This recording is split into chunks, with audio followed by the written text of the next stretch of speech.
Hello, friends. So we are back and we are continuing Chapter 8, Why Unnecessary Chaos. So let's get started. Oneness is not the absence of duality, but the acceptance and integration of it. It is only when the mind, body, and soul accept each other unconditionally and unite, align, that we become the Holy Grail in living, breathing form, and therefore create the third energy as mentioned prior, the Christ consciousness in manifest. And when that occurs, we become literally unstoppable. There will be nothing that we can't create. Have you ever wondered why division is what creates the fall?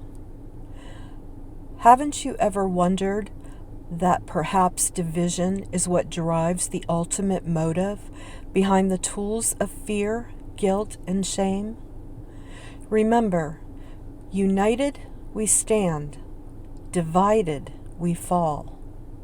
That pertains to you personally and to you globally. This should, however, not be misconstrued to now believe that you have a license to allow an evil side of you to come out and play freely, causing havoc or mayhem. That is not what integration of duality means at all. Of course, we all have light and darkness within us, but our mission here on this planet is to master our own minds, our own beliefs, our own actions, and not allow others, no matter how intimidating or impressive they may appear, to be our master. We are here to co-create our lives with divine consciousness, which is our true soul essence. We are our own master when we have integrated all aspects of ourselves and have allowed our true soul essence to fully emerge. It all begins with you seeking within and connecting deeply with your own soul, remembering who you truly are, and then deciding for yourself what you believe to be true. And then unapologetically, always remaining loyal to the self within, that is, divine consciousness, no matter what. And sometimes, most of the time, well, actually, all of the time, it takes a necessary chaos to bring that into fruition. Let's simplify things and just summarize all of it. Let's really simplify this experience that we are having here in this earthly dimension that we are journeying through. We are here to experience varying degrees of the full spectrum. This full spectrum has two very distinct and opposite degrees, one being fully negative and one being fully positive. Our purpose is to experience everything in between the two spectrums and learn to create by finding balance between the two using our own innate divinity, our true soul essence. That sounds very simple, doesn't it? I mean, when it's put in those terms, it sounds like a very simple task to accomplish. A task that should only take a few attempts, and then we should be able to grasp this concept and run with it. It's the simplest concept with the least amount of chaos. But let's go a little deeper. Let's look at what it means to experiencing the very degrees of the spectrum and all that it entails, and then become the master of our own experience and find balance between the two spectrums. We are born into a dimension that is governed by thoughts, emotions, and intention. So as we grow and learn to adapt to this atmosphere, we understand that while we encounter experiences along our journey, we have emotional reactions to these experiences. Which doesn't really sound like a problem, does it? However, When we have emotional reactions to our life experiences and we choose to hold on to the energy, which is emotion, and don't allow the energy to continue its natural flow, it creates an energetic imprint on our beingness. And because we know that everything is energy, we also know that energy does not go away. It can only transform. Energy can transform from one end of the spectrum of fully negative all the way to the other end of the spectrum, which is fully positive, and everything in between. So that means with every experience we encounter, we will have varying reactions ranging anywhere from fully negative to fully positive, and once again, everything in between. And with every emotional reaction we hold on to, we will incur an energetic imprint within our being that does not leave us, ever, but can only be transformed. The simplest concept has now become a little more chaotic. So let's go even deeper now. Let's look at what happens as we continue to experience varying degrees of the full spectrum and we continue to accumulate energetic imprints within our being that can only be transformed into a different degree of the varying degrees of the full spectrum of energy. Because remember, energy can only be transformed, it cannot be dissolved or made into anything other than what it is. So, what happens to all these energetic imprints that we accumulate throughout all these experiences we encounter during our transition in this earthly realm? Some of the imprints transform into different degrees of the spectrum, negative and positive, without our conscious knowing. We refer to this as living unconsciously, living without conscious choice, following the crowd, or other unconscious humans living this earthly dimension. Just moving with the majority of unconscious emotion, and that's E in parentheses, this is often referred to as society or the norm. Now, let's dive all the way into this. Let's look at what happens when just one human being begins to become conscious.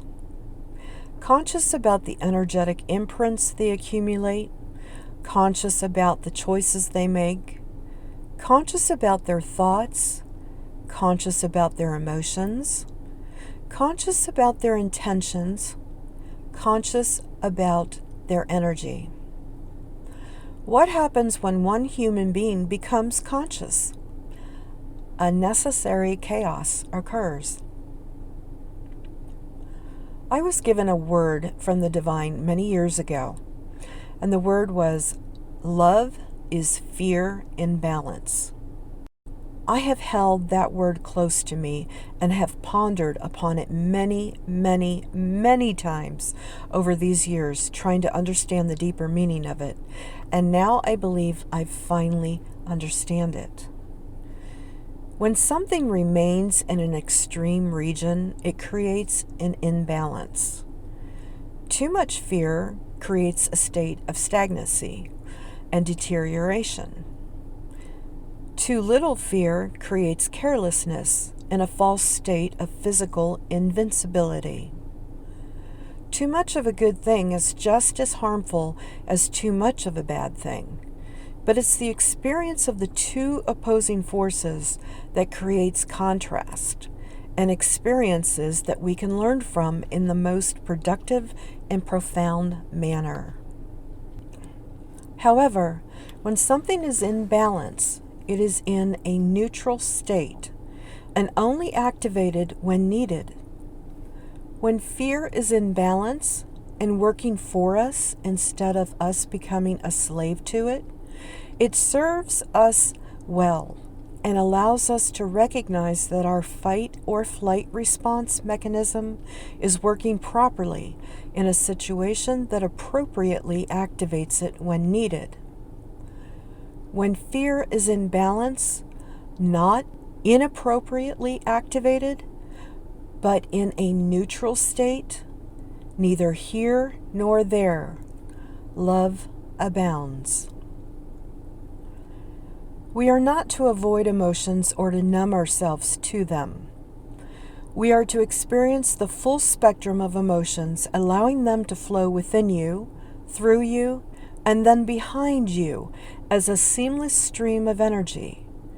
We are here to master our emotions by craftily teetering the state of balance, while experiencing each emotion that arises within us. The easiest way to achieve this is by understanding that the emotions you are experiencing are forms of energy that are designed to flow but not to remain. Just like watching a projector slide, as each slide changes, we observe the image, perceive whatever thoughts that come to mind, or if no thoughts come to mind, we just simply observe the image and then we move on to the next slide and repeat the observation cycle again. It is no different with our emotions. We observe, allow whatever thoughts to come to mind, and then release the emotion and move on to the next emotion or the next thing that is in the forefront of our right now experience.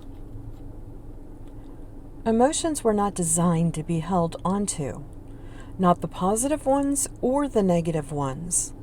We are just simply to observe, feel the fullness of it, and then allow the energy to continue to flow. When we do that, we are allowing ourselves to move along with the flow of energy, the flow of life, and not against it. Moving against the flow of energy causes a myriad of complications, including sickness, disease, debilitating fear, and the lack of life in general. So let's not do that. Decide to make an affirmative decision right now to not resist against the flow of energy within you. Allow yourself to receive and move with the flow of energy. Allow yourself to craftily teeter the state of balance with each passing emotion, with each passing thought, with each passing experience. Allow yourself to master your energy, to be the alchemist of your own life experience. When you do that, you are allowing love to abound within you. Whether you consciously realize it or not, we are swirling in the center of the necessary chaos right now. You, me, all of us. And the only purpose of it all is to remember and acknowledge our own divinity and to use it accordingly with purposeful intention and integrity, and to become conscious thinkers, conscious alchemists, and conscious creators once again. We are always destined to return to our true soul essence. We purposefully designed it that way. You brilliant, magnificent creator. You. And that concludes Chapter 8, Why Unnecessary Chaos. I'm sending you all lots of love, lots of light, and lots of activation energy.